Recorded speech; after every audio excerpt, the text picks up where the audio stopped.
नमबुद्धाय माझ्या YouTube channel तुमचं स्वागत आहे। बुद्ध आणि त्याचा धम्म हे पुस्तक मी वाचन करत आहे। त्याच्या अगोदर सगळ्यांचं मंगल हो हेच बुद्धाचरणी मी प्रार्थना करते। माझ्या चॅनलला सबस्क्राईब करा, कमेंट करा, शेअर नक्की करा आणि मला सपोर्ट करा। ह्या पुस्तकामध्ये आज आपण वाचन करणार आहे 5व्या भागामधला 3रा भाग। मला एक माहिती सांगायची आहे तुम्हाला। ह्या पुस्तकापासून गौतम बुद्ध छोटे बाळ होते, त्या बाळावरून ते बुद्ध कसे झाले, बुद्ध होऊन त्यांनी शक्ती कशी प्राप्त केली आणि शक्ती प्राप्त होऊन ते महापरिनिर्वाण कसे झाले, ह्या पुस्तकामध्ये ह्या गोष्टी लिहिलेल्या आहेत आणि हे मी तुमच्यावरून पोचवते। हे तुम्ही व्हिडिओ बघा आणि तुमच्या मनात उतरवा।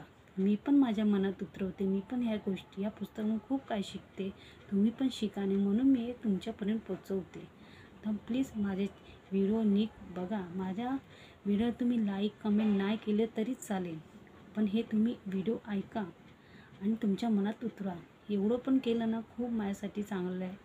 मला असं वाटेल की तुमच्यापर्यंत हा व्हिडिओ पोचला आहे। तुम्ही माझ्या चॅनलला सबस्क्राईब केलं नाही तरी चालेल, कमेंट नाही केलं तरी चालेल, सपोर्ट नाही केला तरी चालेल, पण हे गौतम बुद्धांचे जे विचार आहेत, बाबासाहेब आंबेडकरांनी गौतम बुद्ध लिहिलेले आहेत, ते विचार मी तुमच्यापर्यंत मांडते। ते नक्की हे पुस्तकावरून तुमच्यापर्यंत पोचवते।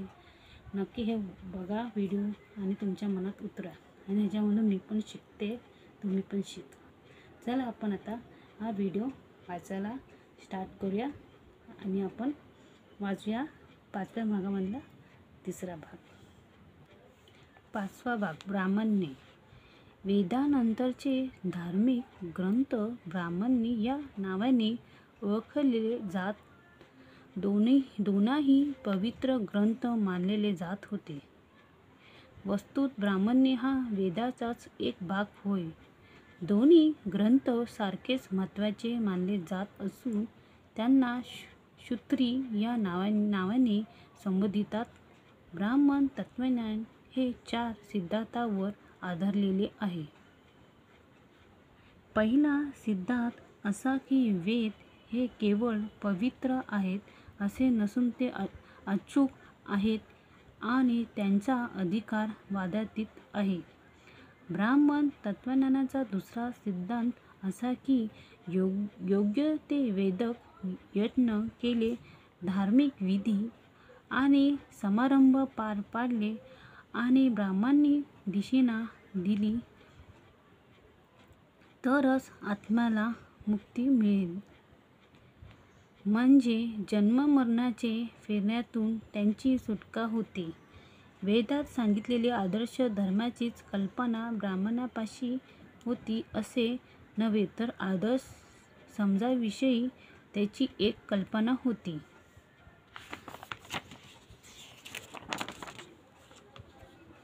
या आदर्श संरचनेला त्यांनी चातुर्वर्ण्य असे नाव दिले।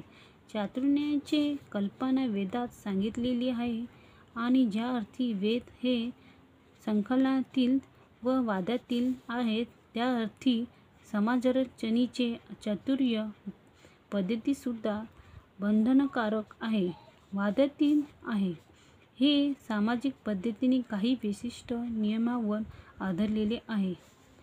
पहिला नियम असा की समाज 4 वर्णात विभागला जावा, ब्राह्मण, क्षत्रिय, वैश्य आणि शूद्र। दुसरा नियम असा की या वर्णात सामाजिक समता असू शकत नाही।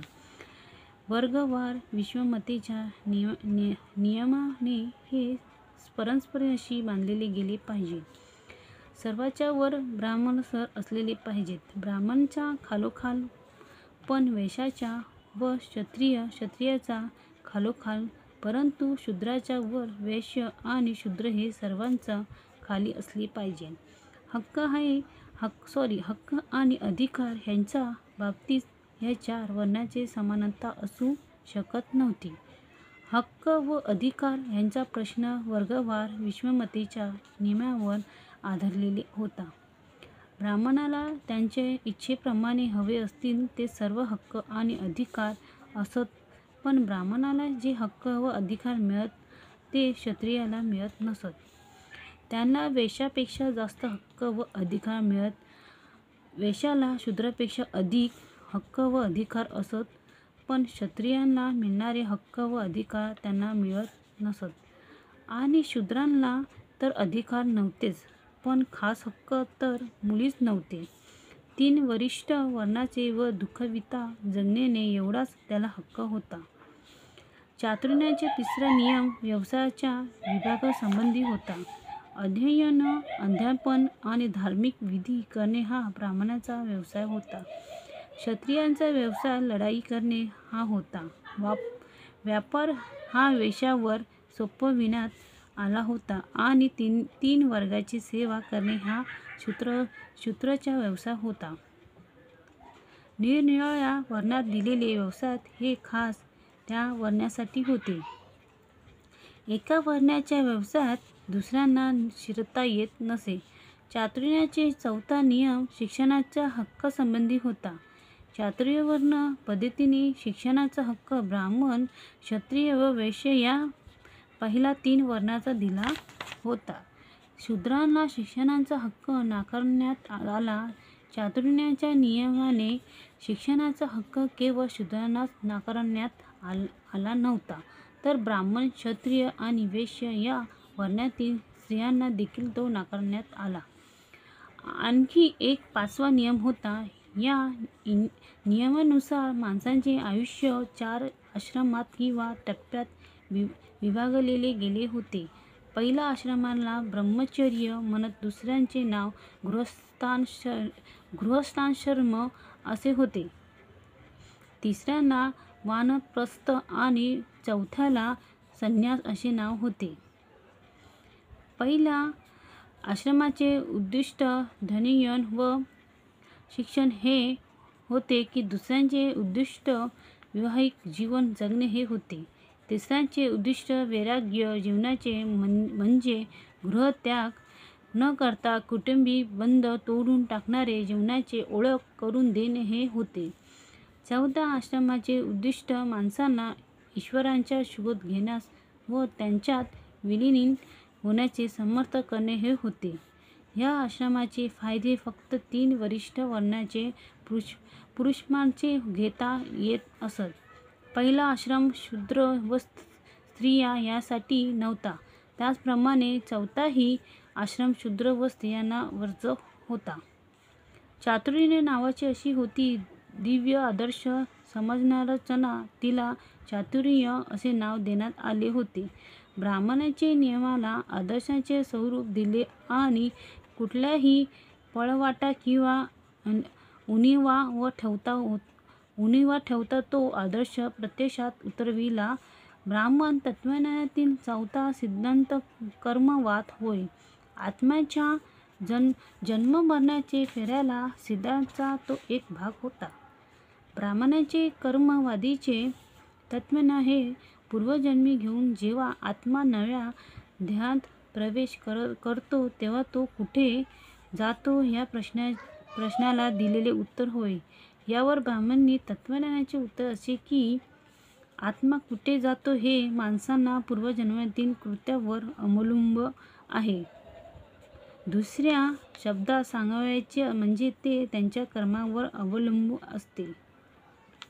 ब्राह्मणी तत्त्वज्ञानाचा पहिला सिद्धांताला बुद्धांचा तीव्र विरोध होता. वेद आणि संकल्पनातील आहे व त्यांचे अधिकार वादातीत आहे हे त्यांचे म्हणणे भगवान बुद्धाने नाकबुडून केले.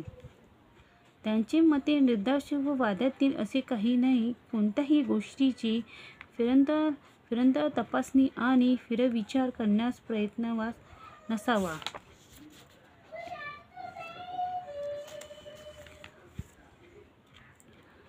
माणसाला सत्य अर्थात सत्य समजले पाहिजे. भगवान बुद्धांच्या मते विचार स्वातंत्र्य सर्वात महत्त्वाची व आवश्यक बाब होती आणि सत्य शोधून काढण्याचा विचार स्वातंत्र्य हा एकमेव मार्ग आहे अशी त्याची खात्री होती.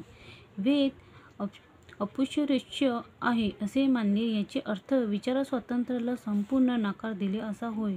या कारणास्तव ब्राह्मणी तत्त्वज्ञानाचा सिद्धांत भगवान बुद्धांनी तिरस्कार करण्याजोगा वाटला.